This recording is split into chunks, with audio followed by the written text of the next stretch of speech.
இந்தியாவின் ராஜஸ்தான் மாநிலத்தில் பேருந்து ஒன்று தீப்பிடித்ததில் 20 பேர் உடல் கருகி உயிரிழந்துள்ளனர்.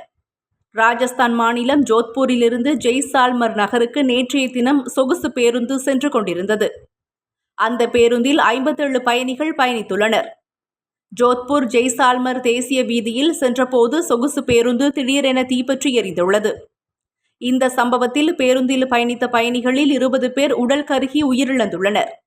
மேலும் 16 பேர் படுகாயமடைந்துள்ளனர். ராஜஸ்தான் பேருந்து தீ விபத்தில் உயிரிழந்தவர்களின் குடும்பத்தினருக்கு இந்திய பிரதமர் மோடி இரங்கல் தெரிவித்துள்ளார். ஜோத்பூரில் நடைபெற்ற பேருந்து தீ விபத்தில் உயிரிழந்தவர்களின் குடும்பத்தினருக்கு ஆறுதலை தெரிவித்துக் கொள்கின்றேன். காயமடைந்தோர் விரைவில் குணமடைய பிரார்த்திக்கிறேன் என பிரதமர் தனது எக்ஸ் பதிவில் தெரிவித்துள்ளார்.